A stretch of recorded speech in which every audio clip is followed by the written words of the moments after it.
Hello, Star Citizens, and welcome to another voiceover video. This is one I haven't done in a while, but this one is going to be about Whitley's guide, the Carrick. So just sit back, grab a drink, grab a snack, and listen as I go through this whole thing and read the whole thing so you don't have to. Anvil Aerospace Carrick.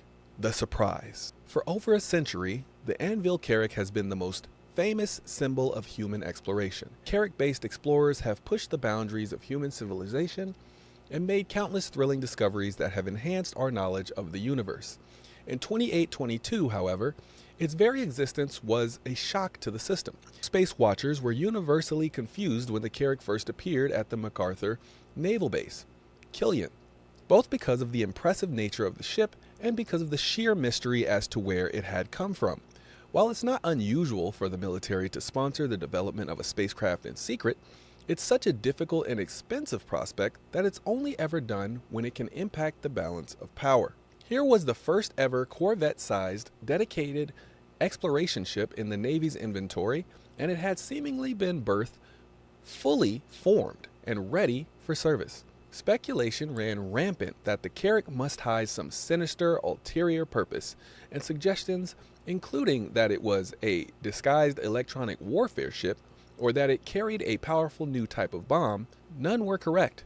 The classification, since revoked, was instead intended to cover the need for the ship in the first place. In 2815, the UEEN cruiser Caraway was lost, with all hands, after being dispatched to chart unusual transmissions detected in a dense asteroid field in the Towhill system. The situation was an embarrassment for the Admiralty, which had previously debated the value of using warships for exploratory missions. The loss of the warship was reported as an accident, and warnings that its crew was not prepared for the mission were effectively covered up. A no-bid contract was awarded to Anvil Aerospace to secretly develop a dedicated explorer that could both replace and improve upon the missions, as they were currently being conducted by ships of the line.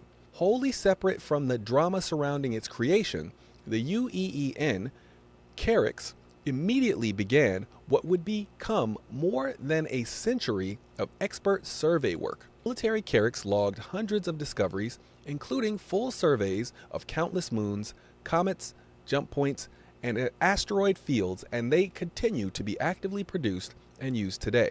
Built as an explorer first, the Carrick has the shipboard facilities and crew stations to allow for an in-depth research mission while maintaining the lower profile and necessary performance for facing particularly hazardous and uncharted regions of space. Civilian service. The Carrick immediately attracted the attention of the galaxy as the perfect combination of military ruggedness and attractive, fully featured spacecraft design. Within a month of the launch of the first Carrick in UEEN service, Anvil Aerospace had recorded over 4,000 requests from organizations and individuals interested in their own ship. Anvil began petitioning the military to permit civilian sales at the conclusion of the initial 18-month construction contract in 2825. The initial answer was a surprising no due to the classified nature of its original design process. While Anvil considered the decision wrong and considered pushing for a review, they ultimately didn't want to endanger their status as a prime contractor for projects like the Hornet. It would take the eventual ouster of the original staff officers who classified the Caraway's destruction and several decades of waiting before the government would relent. In 2933, Anvil was finally authorized to develop a civilian edition of the Carrick. However, several requirements were made by the UEEN, including that sensor software be rewritten from the ground up and that it could not be produced in the same facilities as the UEEN hulls. Development work began immediately but quickly lagged behind. The process of rebuilding the software proved difficult, and teams ran into issues adapting the ship's standard metrics, including aspects of seemingly simple things like the loading ramp's dimensions, towards civilian equipment. Prospective captains were encouraged to place a deposit on the initial wave of civilian ships because the first production run was expected to be slow. This sparked something of a Carrick craze, as planned future hull slots were purchased and traded. These owners carefully followed development of the civilian version through the various development delays.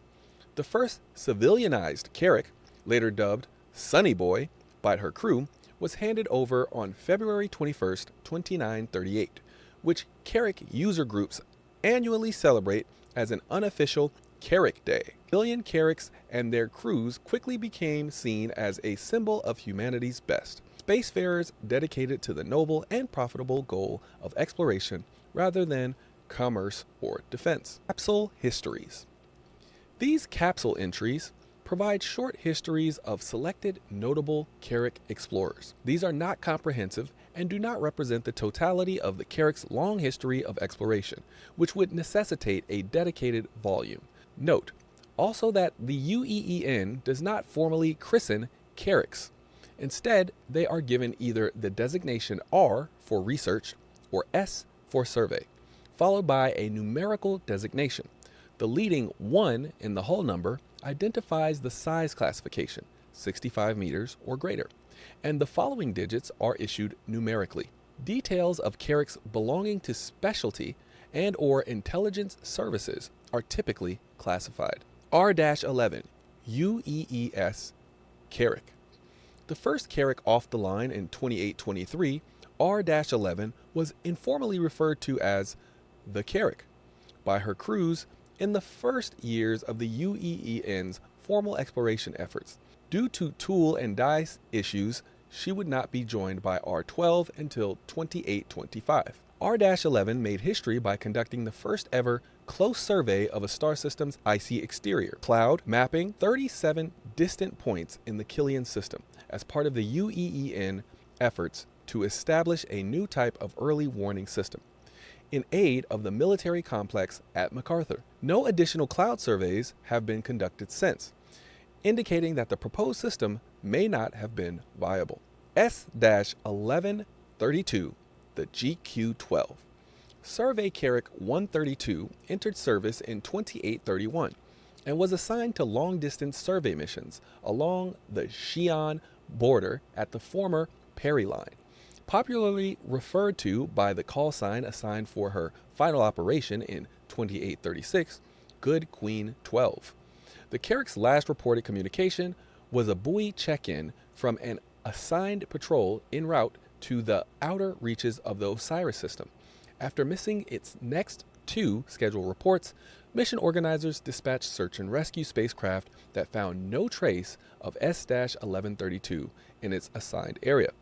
30 years later, the fully intact Carrick was discovered on a moon in the Indra system. All of the ship's systems were found to be functional, and her stores of food and medical supplies were largely intact, though there were no indicators of the crew's whereabouts. Boccaccio. The Carrick explorer Boccaccio, commissioned in 2940, is Dr. Lorraine Kent's famed exploration ship. Boccaccio and her crew are famed for a series of historical wrecks discovered through what Kent describes as a combination of archival research, expert survey work, and sheer luck. Discoveries include the abandoned 22nd century colony transport Zephyr, the battlecruiser Braintree, and the impact site of Spider-Cat. Kent and her crew dedicate much of their time today to search for and recovery of extrasolar military remains from past conflicts. Gronald's Hope. Gronald's Hope was a 2948 civilian Carrick which was issued an unusual kill-on-sight order by the Advocacy shortly after it entered service.